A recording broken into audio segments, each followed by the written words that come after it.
Despite significant pushback and protests from various groups, Marilyn Manson took the stage in San Luis Potosi, Mexico on Sunday to perform for a massive free festival. The controversial rocker's headline show at the annual state fair drew an enormous crowd, with organizers reporting 205,000 people in attendance. Wow.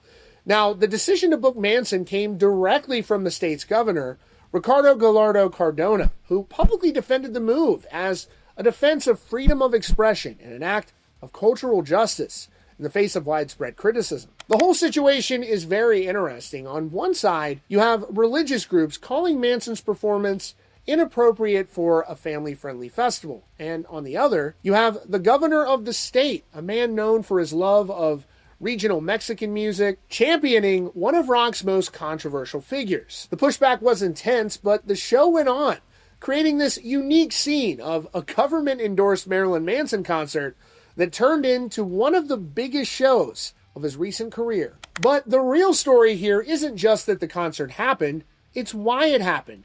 Why would a Mexican governor go to bat for Marilyn Manson, given all of the controversy that surrounded him in recent years? The answer is a lot more complicated than you'd think, and it has roots in a cultural battle that started in the exact same state decades ago. Before the show even began, the tension was obvious. Protesters were demanding the concert be canceled, something we've seen elsewhere, and one conservative association gathered about 6,000 signatures on a petition to get the event shut down. In a more dramatic move, a cow's head was reportedly placed in front of the Metropolitan Cathedral of San Luis Potosi, a clear and symbolic act of protest against Manson's performance. But the fans showed up in force.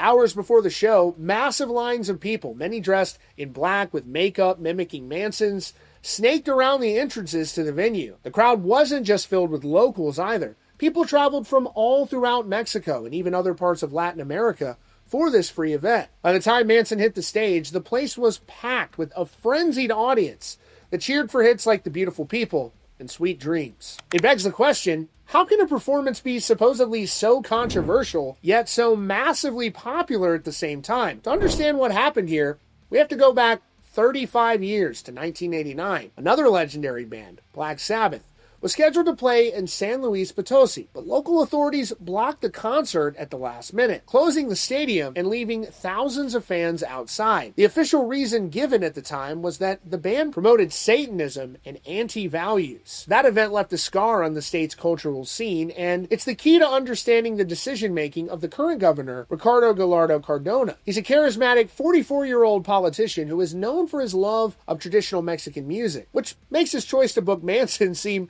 even more out of left field. But in his view, this wasn't just about booking a massive rock band.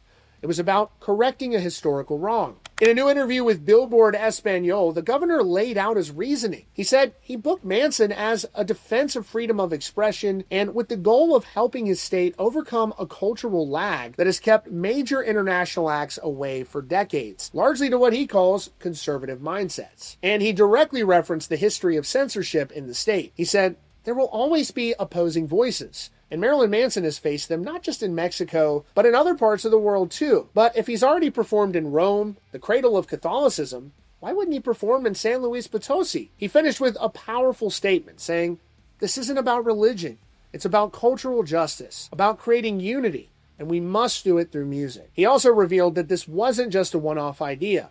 His administration had previously been in talks with management for Metallica and Scorpions, but the schedules just didn't work out. Manson's team was able to make it happen, and to be clear, Manson was a part of the hugely diverse lineup for the fair that also included artists like Tiesto, among others, including Enrique Iglesias, with all the concerts being totally free to the public. Now, Manson first played Mexico back in 1997, and just like now, that show sparked protests from religious groups and ignited a national conversation about censorship, just as it did here in the US. He's returned multiple times over, and in 2011, he even chose Mexico City to host his art exhibition, which featured watercolors he painted himself. During that visit, he spoke about his fascination with Day of the Dead, saying, death is not a negative thing. To the contrary, it's something natural. Back on stage in San Luis Potosi, as the massive crowd cheered, Manson seemed genuinely happy, repeatedly saying the name of the state. He ended the night by telling the audience, San Luis Potosi, thank you. It's great to be here. So in the end, a boycott backfired and turned into a massive cultural event. A governor who loves regional folk music brought in one of rock's most divisive figures as an act of what he calls cultural justice. And hundreds of thousands of people showed up for it. It's a pretty wild story that says a lot about artistic freedom, censorship, and the long shadow of history in this one particular state in Mexico. Obviously, Marilyn Manson has been in the midst of a major comeback. He released his album One Assassination Under God last year, and he's been on a tour in support of that, both here in the U.S., through Europe, and now in Mexico as well. He was also featured on the recently released Falling in Reverse single called God is a Weapon. That music video has been massive, racking up over 20 million views in just 2 months. It's clear that Manson is showing no signs of slowing down. Let me know what you think down in the comments, and be sure to hit that subscribe button for the latest news and updates from your favorite bands. And shout out to the Feed fam for all of the love and support. Got the members up on the screen. If you'd like to join, hit the link in the description right now.